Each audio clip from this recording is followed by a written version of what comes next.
अस्सलामु अलैकुम वरहमतुल्लाहि वबरकातुहू। अल्हम्दुलिल्लाहि कफ़ा व सलामुन अला इबादिहिल्लज़ीना इस्तफ़ा, अम्मा बाद। मोहतरम नाज़रीन किराम, कुर्बानी सवाल जवाब की नशिस्त में आप हजरात का इस्तकबाल है।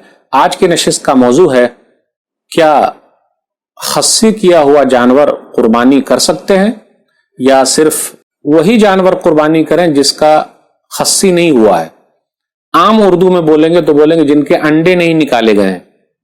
तो कैसा जानवर कुर्बान करना चाहिए? क्योंकि कुछ लोगों का कहना यह है कि जी अगर अंडे निकाल दिए गए तो गोया कि वो भी ऐब है। मेरे भाइयों, दोनों तरीके का जानवर कुर्बान कर सकते हैं, कोई हरज की बात नहीं। आइए हदीस के अंदर देखें, अंडे अगर न निकाले गए हों तो फिर भी कुर्बानी कर सकते हैं।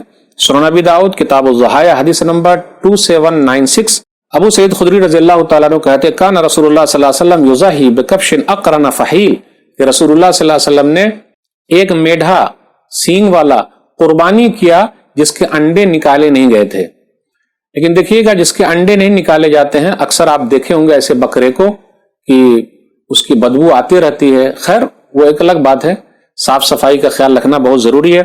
फिर इसी तरह जिसके अंडे निकाल दिए गए हैं वो ऐब नहीं है, उसकी वजह से कुछ लोगों का कहना है कि इसके गोश्त अच्छे होते हैं और हदीस से वो साबित है। सुनन इब्न माजा किताबुल अज़ाही हदीस नंबर 3122, रावी नबी सल्लल्लाहु अलैहि वसल्लम के बारे में कहते हैं, इश्तरा कबशैन अज़ीमैन समीनैन अक़रनैन अमलहैन मौजूऐन, कि नबी सल्लल्लाहु अलैहि वसल्लम ने दो मोटे तगड़े सींग वाले चितकबड़े और खस्सी किए हुए मेढे खरीदे। तो इससे यह पता चला खस्सी किया हुआ भी कर सकते, जिसके अंडे निकाल दिए गए, ऐब की बात नहीं, और जो अंडे वाला हो वो भी कर सकते। हाज़ा मा इंदी वल्लाहु आलम बिस्सवाब।